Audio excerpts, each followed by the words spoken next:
लीजिए सुनिए विश्वंभरनाथ शर्मा कौशिक की लिखी कहानी प्रमाद, मेरी यानी समीर गोस्वामी की आवाज में। बैरा, हुजूर।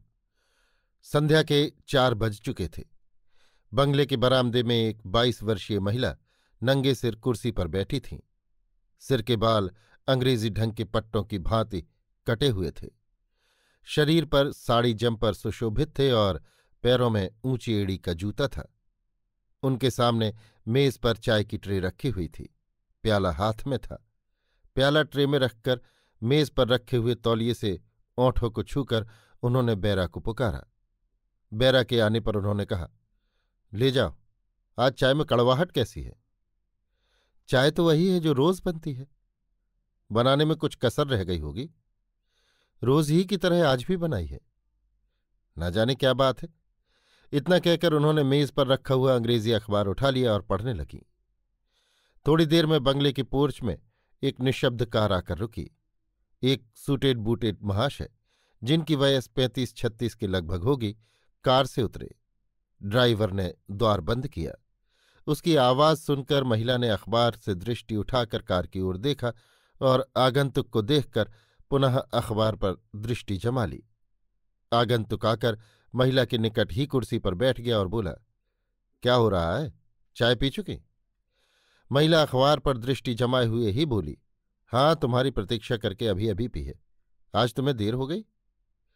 हाँ, आज कुछ देर हो गई। बैरा, हुजूर, चाय लाओ।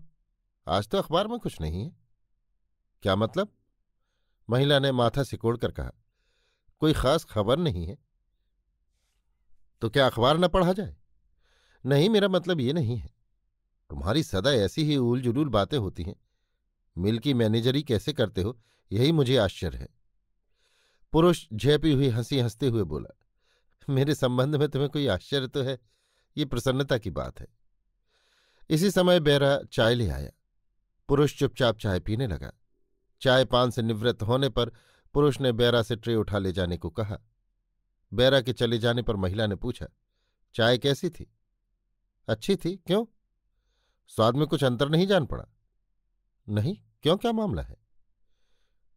मामला कुछ नहीं, आज कुछ तलखी सी है। मुझे तो नहीं जान पड़ी। तुम्हें क्यों जान पड़ेगी? कुलियों के बीच में रहते रहते तुम्हारी भी उन्हीं जैसी प्रकृति हो गई है। शायद, पुरुष ने हंसते हुए कहा। शायद नहीं, सच बात है। सच ही सही। सही? तुम अपनी कमजोरी कभी स्वीकार नहीं करते, यही तुम में बड़ा दोष है। परंतु माय डियर, कमजोरी होना तो स्वाभाविक है। प्रत्येक मनुष्य में कोई ना कोई कमजोरी होती है। जिनमें कमजोरी होती है वे ही ऐसा कहते हैं। कमजोरी सब में होती है। महिला ने अखबार मेज पर पटक कर कहा, सब में नहीं होती, ये बेवकूफों का सिद्धांत है। पुरुष कुछ सहम कर बोला, अच्छा, नहीं होती। जो तुम कहती हो वही ठीक है। मैं इस बात पर बहस और झगड़ा नहीं करना चाहता। कर ही नहीं सकते? हाँ, कर भी नहीं सकता। कुछ क्षणों तक दोनों चुपचाप बैठे रहे। सहसा पुरुष ने पूछा, आज शाम के लिए क्या प्रोग्राम है? स्त्री जम्हाई लेकर बोली, मैं तो सिनेमा जाऊंगी। और तुम? मुझे तो एक सज्जन से मिलना है। 7 बजे का समय उन्हें दिया है, उनकी प्रतीक्षा करूंगा। इसी समय बावर्ची आ गया और बोला, शाम को खाना क्या बनेगा हुजूर? महिला कुछ क्षणों तक सोचकर बोली, रोगन जोश बना लेना, कबाब, कोई एक सब्जी, गोभी या आलू मटर। पुरुष बोला, गोभी बना लेना। स्त्री बोली, गोभी नहीं, आलू मटर। गोभी खाते खाते मेरा जी उब गया। परंतु माय डियर, गोभी तो इधर कई रोज से नहीं बनी। तो आज भी नहीं बनेगी। जैसी इच्छा। आलू मटर बना लेना और पुडिंग जरूर बनाना। और देखो, खाना इस हिसाब से बनाना कि एक और आदमी की गुंजाइश रहे। वो कौन? महिला ने माथा सिकोड़कर पूछा। वही जो महाशय मिलने आवेंगे। तो क्या वो खाना यहीं खाएंगे? कोई निश्चय तो नहीं है, परंतु यदि खाना खाने के समय तक रहे तो पूछना तो पड़ेगा ही। महिला ने कोई उत्तर न दिया। पुरुष अंगड़ाई लेकर बोला, जाऊं कपड़े बदल डालूं? Mister SC. सिन्हा एक कॉटन मिल के सहायक मैनेजर हैं। आपको 1200 रुपया मासिक वेतन मिलता है, साथ ही बंगला मुफ्त है। जब से मिस्टर सिन्हा मिल के मैनेजर हुए हैं तब से उनके सारे ठाट बाट अंग्रेजी हो गए हैं। इसके पहले वो हेड क्लर्क थे। जब तक वो हेड क्लर्क रहे तब तक उनमें कुछ हिंदुस्तानियत भी रही, परंतु असिस्टेंट मैनेजर होते ही उनका रहन सहन पूर्णतया साहबी हो गया। उनकी पत्नी शांता सिन्हा इंटरमीडिएट क्लास तक पढ़ी हैं। मिस्टर सिन्हा सरल स्वभाव के आदमी हैं, परंतु शांता देवी का स्वभाव बहुत ही उग्र है। यहां तक कि उनके उग्र स्वभाव से मिस्टर सिन्हा भी डरा करते हैं। अतएव शांता देवी पति को दाबे रहती हैं। घरेलू मामलों में शांता देवी का ही हुक्म चलता है। एक दिन मिल से लौटकर मिस्टर सिन्हा ने पत्नी को एक चिट्ठी देते हुए कहा, बुआजी और फूफाजी आ रहे हैं। शांता देवी का चेहरा उतर गया। सशंकित होकर उन्होंने पूछा, कब? कल शाम को। शांता देवी ने पत्र पढ़ा। पत्र पढ़कर उसे मेज पर रखते हुए बोली, ये लोग खामोखा हमारी शांति को आघात पहुंचाते हैं। मिस्टर सिन्हा कुछ विस्मित होकर बोले, इसमें शांति को आघात पहुंचाने की क्या बात है? नाते रिश्तेदार तो आते जाते ही रहे हैं और रहेंगे। उनका रहन सहन आचार विचार वही बाबा आदम के समय का दकियानूसी है। नहीं, ऐसी बात नहीं है। फूफा जी सुशिक्षित आदमी हैं, यद्यपि उनका रहन सहन हिंदुस्तानी ढंग का है। उनके विचार भी काफी उन्नत हैं। हाँ, बुआ जी अभी काफी पिछड़ी हुई हैं और वे ऐसी ही रहेंगी। उनमें सुधार होना असंभव है। इसी से तो कहती हूं, वो बात बात पर नाक भौं चढ़ाएंगी, मुंह बिचकाएंगी और मुझसे ये सहन न हो सकेगा। वो हमारी बड़ी हैं और मेहमान भी होंगी, इसलिए उनकी बातों पर ध्यान न देना। जो कुछ वो कहें सुने, हंसी मजाक में टाल देना। थोड़े दिन रहकर चली जाएंगी। थोड़े दिन के लिए तुम भी हिंदुस्तानियत ग्रहण कर लेना। ये ढोंग मुझसे नहीं होगा। हाँ, मैं उनकी बातें सहन करने का पूरा प्रयत्न करूंगी। दोनों कुछ क्षण तक मौन बैठे रहे। सहसा शांता देवी बोली, और तो सब निभ जाएगा, पर बावर्ची का क्या होगा? मिस्टर सिन्हा बोले, हाँ, बावर्ची की समस्या जरा कठिन है। बुआ जी की बात तो बहुत दूर है। फूफा जी भी शायद मुसलमान बावर्ची के हाथ का बनाया खाना न खाएंगे। यही तो कठिनता है। एक कठिनता और भी है। उनके लिए तो हिंदू रसोइये का प्रबंध किया जा सकता है, परंतु उन्हें यदि ये पता लग गया कि हम लोग मुसलमान बावर्ची का बनाया हुआ भोजन खाते हैं तो वे हमारे हाथ का छुआ पानी भी न पिएंगे। केवल इतना ही नहीं, वे यहां ठहरना भी पसंद न करेंगे। हाँ हाँ, ठीक कहती हो। तब क्या होना चाहिए? मिस्टर सिन्हा कुछ क्षणों तक विचार करके बोले, ऐसा करो कि जब तक वे लोग रहें इस बावर्ची को अलग रखो और किसी हिंदू को। शांता देवी मुंह बनाकर बोली, ये तो बड़ी कमजोरी की बात होगी। तो फिर क्या किया जाए? आखिर उनकी भावना का सम्मान भी तो करना पड़ेगा। यदि ऐसा किया जाए कि इस बावर्ची को हिंदू कहकर इसी से काम लिया जाए, ये तो विश्वासघात होगा। जब उन्हें परहेज है तो वो चाहे हमारे दृष्टिकोण से ठीक हो या गलत हो, परंतु हमें ये अधिकार नहीं है कि हम उन्हें धोखा दें। इससे अच्छा तो यह है कि हम उतने समय के लिए किसी हिंदू को रख लें। मिस्टर सिन्हा ने कहा, हिंदू खाना बनाना क्या जाने? खैर, ये बात तो मैं मानने के लिए तैयार नहीं हूं। हिंदू भी अच्छा खाना बना सकता है, पर ऐसे हिंदू कम मिलेंगे और तनख्वाहें अधिक लेंगे। वैसे खाना हमारी बुआ जी भी अच्छा बनाती हैं। खाक बनाती हैं। अरहर की दाल बनाने में कौन बड़ी कारीगरी है?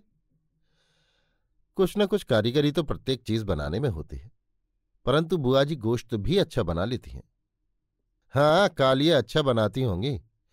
शांता देवी व्यंग्य से मुस्कुराकर बोली, जो चीजें हम लोगों में बनाई जाती हैं वे ही बना सकती हैं।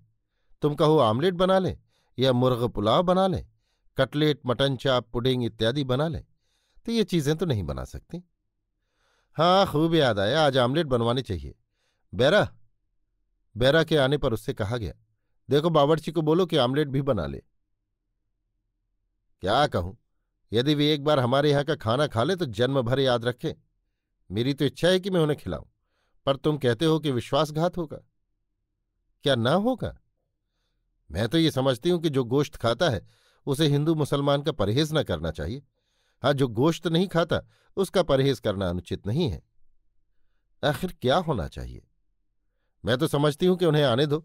हम उनसे साफ साफ कह देंगे कि हमारे यहां मुसलमान बावर्ची है, उनकी इच्छा होगी तो खाएंगे, अन्यथा उनके लिए कोई प्रबंध कर दिया जाएगा या बुआ जी स्वयं बना लिया करेंगी। मिस्टर सिन्हा विवशतापूर्ण स्वर में बोले, अच्छी बात है। दूसरे दिन नियत समय पर मिस्टर सिन्हा के फूफा जी आ गए। प्रथम साक्षात होते ही फूफा जी तथा बुआ जी के हृदय पर पहला धक्का ये लगा कि शांता देवी ने फूफा जी से पर्दा नहीं किया। फूफा जी नई रोशनी को समझते थे, अतः उन्होंने तो इस धक्के को सह लिया, पर बुआ जी विचलित हो गईं। उन्होंने एकांत होने पर शांता देवी से कहा, बहू, तूने तो पर्दा वर्दा सब फाड़ फेंका। शांता देवी मुंह बिचकाकर बोली, अब आजकल पर्दे का चलन नहीं रहा बुआ जी। आजकल पर्दा करने वाली स्त्रियां गंवार समझी जाती हैं। बुआ जी अवाक होकर शांता देवी का मुंह ताकने लगी। उन्होंने अभी तक पर्दा न करने वाली स्त्रियों की ही निंदा सुनी थी। पर्दा करने वाली स्त्रियों की निंदा सुनने का शायद ये पहला ही अवसर था। इसके पश्चात उनकी दृष्टि शांता देवी के केश पर पड़ी। उन्होंने पूछा, तेरे बाल कैसे हो गए बहू? यही आज का फैशन है बुआ जी, अब चोटी और जूड़े का फैशन नहीं रहा। अरे ऐसे बाल तो मर्द रखा करते हैं, मेरे बाबा के ऐसे ही बाल थे, इन्हें पट्टे कहते थे, अब औरतें रखने लगी। हे भगवान, इस युग में जो न हो जाए। शांता देवी घृणापूर्वक किंचित मुस्कुराकर बोली, इडियट। क्या? बुआ जी ने पूछा। जैसा समय हो वैसे ही चलना चाहिए, पुरानी बातों का रिवाज अब नहीं रहा। तुम्हारे यहां नहीं रहा तो तुम जानती हो कि दुनिया में नहीं रहा। हाँ, एक बात तो बताओ, तुम्हारे और फूफा जी के भोजन की बाबत क्या होगा? कैसा? मैं समझी नहीं। बात यह है कि हमारे यहां तो भोजन बनाने के लिए मुसलमान बावर्ची है। क्या? बुआ जी ने आंखें फाड़कर पूछा। हाँ, मुसलमान। बुआ जी का सिर इस प्रकार एकदम झुक गया कि शांता देवी समझी कि बुआ जी को गश आ गया। शांता देवी ने आगे बढ़कर उन्हें संभाला। बुआ जी की आंखें बंद थीं। शांता देवी ने उनका कंधा हिलाकर पुकारा, बुआ जी, बुआ जी। बुआ जी ने आंखें खोली। कुछ क्षणों तक वे स्थिर दृष्टि से शांता देवी को देखती रही। तत्पश्चात एकदम से उठकर उस कमरे की ओर जिसमें वो ठहराई गई थी, ये कहती हुई भागी, मैं कहाँ आ गई? नरक में? शांता देवी के माथे पर बल पड़ गए। मुखमंडल तमतमा उठा। ओल्ड हैग कहकर वो उठी और कटपट कटपट करती हुई मिस्टर सिन्हा के पास पहुंची। मिस्टर सिन्हा अपने फूफा जी से हंस हंस कर बातें कर रहे थे। शांता देवी को क्रोध में भरी हुई देखकर उनका चेहरा उतर गया। उन्होंने पूछा, वेल माय डियर, क्या बात है? बात यह है कि क्या मेरे घर में ही लोग मेरा अपमान करेंगे? मिस्टर सिन्हा घबरा गए। फूफा जी भी सशंकित नेत्रों से शांता देवी को ताकने लगे। शांता देवी फूफा जी को संबोधित करके बोली, देखिए फूफा जी, हम लोग पुराने आचार विचार के कायल नहीं हैं। हम लोग समय के अनुसार चलते हैं। इसमें चाहे कोई बुरा माने या भला, हमें इसकी परवाह नहीं है। आपको मालूम होना चाहिए कि हमारे यहाँ मुसलमान बावर्ची हैं। हम लोग अंग्रेजी रहन सहन रखते हैं। यदि आपको ये सब जानते हुए यहाँ रहना स्वीकार हो तो आपका स्वागत है। आप इसे बिल्कुल अपना घर समझकर जब तक इच्छा हो रहें, और यदि ये बात आपको पसंद नहीं तो आप अपना इच्छानुसार कार्य करने के लिए स्वतंत्र हैं। परंतु यदि कोई टीका टिप्पणी करेगा या भला बुरा कहेगा तो वो हम कदापि सहन न करेंगे। स्वर्ग है या नरक है, ये हमारा घर है। यदि किसी को ये नरक दिखाई पड़ता है तो उसको ये न भूल जाना चाहिए कि इस नरक का द्वार जिस प्रकार आने वालों के लिए खुला है, उसी प्रकार जाने वालों के लिए भी खुला है। इतना कहकर शांता देवी कटपट करती हुई कमरे से बाहर हो गईं। मिस्टर सिन्हा और फूफा जी दोनों अवाक बैठे ताकते रहे। कुछ क्षणों पश्चात मिस्टर सिन्हा गला साफ करके बोले, फूफा जी, मैं भी आपसे ये कहने वाला ही था कि हमारे यहाँ मुसलमान बावर्ची है। मिस्टर सिन्हा धड़कते हुए हृदय से इस बात की प्रतीक्षा करने लगे कि फूफा जी इस पर क्या कहते हैं। फूफा जी कुछ क्षणों तक विचारमग्न रहकर बोले, बात यह है कि हम लोग अभी तक इतने आगे नहीं बढ़े हैं कि जिसके हाथ का चाहे खा लें, और तुम्हें भी मैं यही सलाह दूंगा कि अभी इतने आज़ाद मत बनो। मैं तो इन सब बातों को वाहियात समझता हूं। छूतछात में कुछ नहीं रखा है। महात्मा गांधी को देखिए। महात्मा जी की बात जाने दो, समरथ को ना ही दोष गुसाई। खैर, आपके लिए हिंदू का प्रबंध कर दिया जाएगा। फूफा जी चुप हो गए। उस दिन से बुआ जी तथा शांता देवी में कुछ मनोमालिन्य हो गया। बुआ जी अपना तथा अपने पति का भोजन दोनों समय स्वयं बनाती थीं। फूफा जी से भी शांता देवी यथाशक्ति दूर ही दूर रहती थी। शांता देवी को ये आशा थी कि कम से कम फूफा जी तो इस दकियानूसी विचारों से मुक्त होंगे, परंतु जब उन्हें पता लगा कि फूफा जी भी पुराने ख्यालात के आदमी हैं, तो उनका चित्त उनसे भी रुष्ट हो गया। फूफा जी के आने के तीसरे चौथे दिन शांता देवी मिस्टर सिन्हा से बोली, आखिर ये लोग यहाँ क्यों पड़े हैं? मिस्टर सिन्हा नेत्र विस्फारित करके बोले, पड़े हैं? माय डियर, ये तुम क्या कहती हो? पड़े नहीं तो और क्या है? छी छी, तुम समझदार होकर ऐसी बातें करती हो। हमारे आत्मीय हैं, रिश्तेदार हैं, भाई हैं। फूफा जी हम लोगों से कितना स्नेह करते हैं। हमारे स्नेह के कारण ही हमारे यहाँ रह रहे हैं। यद्यपि यहाँ का वातावरण उनकी प्रकृति के प्रतिकूल है, वो कुछ हमारे यहाँ पढ़ने नहीं आए हैं। ईश्वर की दया से वो कुछ भूखे नंगे नहीं हैं जो हमारे यहाँ दिन काटने आए हों। हमारे स्नेह के कारण ही वो यहाँ आए हैं। जो हमारे आचार विचारों से घृणा करता है वो हमारे यहाँ रहता ही क्यों है? आचार विचारों की विभिन्नता से प्रेम तथा रिश्तेदारी का संबंध नहीं टूट सकता। फूफा जी इस तत्व को समझते हैं, इसीलिए वो यहां रह रहे हैं। मैं तो ऐसी जगह एक क्षण भी न रहूं। शायद, शायद नहीं, निश्चय शायद। जैसे तुम दब्बू हो वैसा दूसरों को भी समझते हो। मिस्टर सिन्हा चुप हो गए। उसी दिन शाम को हिंदू मुस्लिम दंगा छिड़ गया। दूसरे दिन सवेरे बावर्ची नहीं आया। बेरा ने मिस्टर सिन्हा से कहा, हुजूर खानसामा नहीं आया। मिस्टर सिन्हा के पास ही शांति देवी बैठी थी। ये तुनक कर बोली, क्यों नहीं आया? शहर में दंगा हो रहा है, इसलिए कैसे आवे? बेरा ने कहा, मैंने इनसे ना जाने कितनी बार कहा कि उसे यहीं रहने की जगह दे दो, पर वो ऐसे जिद्दी आदमी है कि अपने आगे मेरी एक नहीं सुनते। सरकार ने तो कई बार उससे कहा, पर वो रहने को राजी ही नहीं हुआ। बेरा बोला, माय डियर, तुम बहुत जल्दी राय बना लेती हो। ये तुमने कैसे समझ लिया कि मैंने उससे नहीं कहा? शांता देवी कुछ खिसियाकर बोली, तो ऐसे आदमी को रखना ही नहीं चाहिए था। यदि मैं होती तो उसके इनकार करने पर तुरंत उसे निकाल बाहर करती। ये रियायत कर गए, ये इनमें ऐब है। तुम लोगों में से कोई खाना बनाना नहीं जानता? हम लोग क्या जाने हुजूर, कभी बनाया नहीं। तब क्या होगा? होटल की शरण लेनी पड़ेगी। इसके सिवा और हो ही क्या सकता है? मिस्टर सिन्हा बोले, होटल में खाना तो बड़ी बेइज्जती की बात है। तो फिर क्या हो, तुम बताओ। मुझसे खाना वाना नहीं बनेगा। तो फिर होटल में खाने के सिवा उपाय नहीं, या हलवाई के यहां से मंगाओ। हलवाई की दुकानें भी शायद ही खुली हों। यहां सिविल लाइन्स में पता नहीं लगता, शहर में इस वक्त हाय तौबा मची है। बेरा बोला, हलवाइयों के यहां का गंदा खाना मैं खा भी नहीं सकती।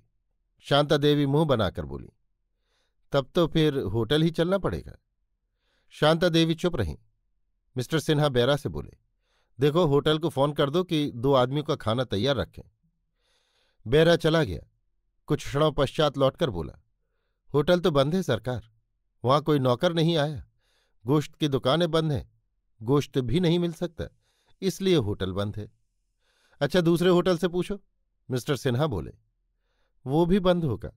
खाली छावनी के होटल खुले होंगे, कहिए वहां टेलीफोन करूं। बेरा ने कहा, लेकिन वहां तो बिल्कुल अंग्रेजी खाना मिलेगा। हाँ, और क्या? क्यों, अंग्रेजी खाना खाओगी? नहीं, ना मैं वहां जाऊंगी ना वहां का खाना खाऊंगी। तो फिर क्या खाओगी? घर में कुछ है? 2-1 पाव रोटी पड़ी होंगी और दूध है। बेरा ने कहा, बिस्कुट भी है, परंतु बिस्कुटों से पेट क्या भरेगा? मिस्टर सिन्हा बोले, तो इस समय पाव रोटी और दूध से गुजर कर लेंगे, शाम को देखा जाएगा। लेकिन देखो, फूफा जी और बुआ जी को ये पता न लगे कि हम लोगों का खाना नहीं बना। शांता देवी बोली, दोनों ने पाव रोटी और दूध का आहार किया। मिस्टर सिन्हा बोले, अब जरा मैं मिल हो आऊं? मिल तो बंद है। हाँ, जरा ऐसे ही देखभाल आऊं, यहां बैठे ही क्या करूंगा। इसी समय फूफा जी आ गए। उन्होंने कहा, सुना है कि शहर में दंगा हो गया? हाँ, बड़े जोर का दंगा हो रहा है। कुछ देर तक दंगे पर बातचीत होती रही। सहसा शांता देवी बोली, आपने भोजन कर लिया फूफा जी? हाँ हाँ, अभी भोजन करके ही आ रहा हूं। शांता देवी ने ईर्ष्या भरी दृष्टि से फूफा जी को देखा। कुछ क्षणों तक चुप रहकर शांता देवी ने पूछा, आज क्या क्या बना था? अन्य दिन शांता देवी को ये जानने की उत्सुकता कभी नहीं हुई कि बुआ जी और फूफा जी क्या बनाते खाते हैं। फूफा जी बोले, गोश्त तो आज मिला नहीं, इसलिए खाली 2 साग बना लिए थे, गोभी आलू और मटर पालक। माश की दाल थी, चावल और रोटी। शांता देवी के मुंह में पानी भर आया और उनकी दबी हुई क्षुधा जागृत हो गई। साग सब्जी का स्टॉक तो हमारे यहां काफी है, मिस्टर सिन्हा बोले। हाँ, अभी 3-4 दिन के लिए तो है। पालक तो बंगले में ही लगी है, गोभी भी है, आलू 3-4 दिनों के लिए है, मटर भी है, फूफा जी बोले। संध्या होते होते क्षुधा के मारे शांता देवी व्याकुल हो गईं। मिस्टर सिन्हा मिल से 4 बजे के करीब लौटे। शांता देवी ने पूछा, बड़ी देर लगाई? मिल से तो मैं 1 घंटे बाद ही लौट पड़ा था, परंतु लौटते समय मिस्टर शर्मा के यहां चला गया, तब से अब तक वहीं रहा। उन्होंने खाना भी खिलाया। शांता देवी एकदम भभक उठी। है, तुम खाना भी खाया है, जबकि मैं भूखी मरी जा रही हूं? क्या कहूं माय डियर, उन्होंने पूछा तो मैं इनकार न कर सका। भूख बड़े जोर से लगी थी। शर्मा की पत्नी अच्छा खाना बनाती है, बड़ा लजीज खाना था। तुम अच्छी पति हो कि खुद खाया है और मेरा कुछ ख्याल न किया, बड़ी शर्म की बात है। तुम अच्छी पत्नी हो कि खाना तक नहीं बना सकती? घर में खाना बनाने का सब सामान मौजूद है, मगर बना नहीं सकती, ये शर्म की बात नहीं है, जबकि स्त्री का मुख्य काम खाना बनाना ही है। यदि स्त्री अटके भिटके खाना भी नहीं बना सकती तो वो और किस मर्ज की दवा है, ये मेरी समझ में नहीं आता। इतना सुनते ही शांता देवी के तलुओं से लगकर सिर में बूझी। वो चंडी का रूप धारण करके बोली, हाँ, मैं नहीं बनाऊंगी, नहीं बनाऊंगी। क्यों बनाऊं? तुम आनंद से मित्रों के यहां खाओ, मैं भूखी मर जाऊंगी तुम्हारी बला से। इतना कहते कहते शांता देवी रोने लगीं। उन्होंने अपने बाल नोच डाले, साड़ी फाड़ डाली और बकती झकती अपने कमरे में चली गईं। मिस्टर सिन्हा सिर झुकाए बैठे रह गए। थोड़ी देर पश्चात मिस्टर सिन्हा अपनी बुआ जी के पास पहुंचे। कुछ देर तक इधर उधर की बातें करके बोले, आज हम लोग आपका बनाया खाना खाएंगे बुआ जी। बुआ जी प्रसन्न मुख होकर बोली, बड़ी अच्छी बात है बेटा, मेरे धन्य भाग। पर मेरा बनाया खाना तुम्हें पसंद क्यों आवेगा? आवेगा? बातचीत के सिलसिले में मिस्टर सिन्हा ने सब वृतांत कह दिया। बुआ जी बोली, अरे राम राम, बहू को बड़ा कष्ट हुआ, मुझसे क्यों ना कहा, मैं दोबारा बना देती। ये कहकर बुआ जी दौड़ी हुई शांता देवी के पास पहुंची। शांता देवी तकियों में मुंह छिपाए पड़ी सिसकियां ले रही थीं।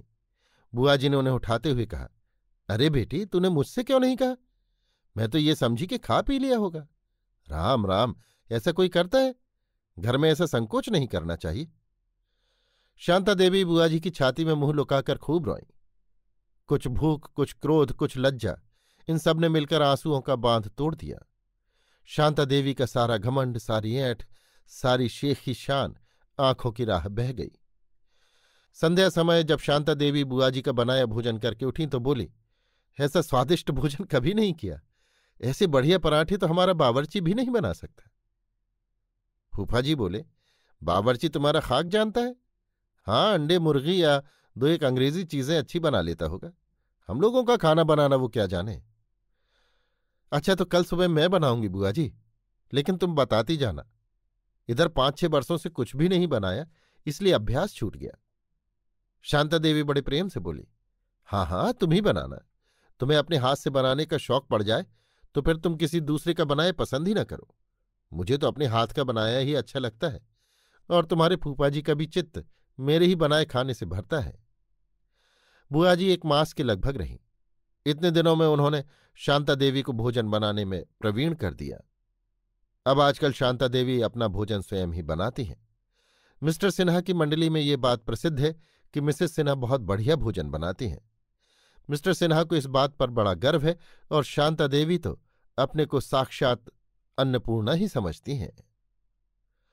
अभी आप सुन रहे थे विश्वंभरनाथ शर्मा कौशिक की लिखी कहानी प्रमाद, मेरी यानी समीर गोस्वामी की आवाज में।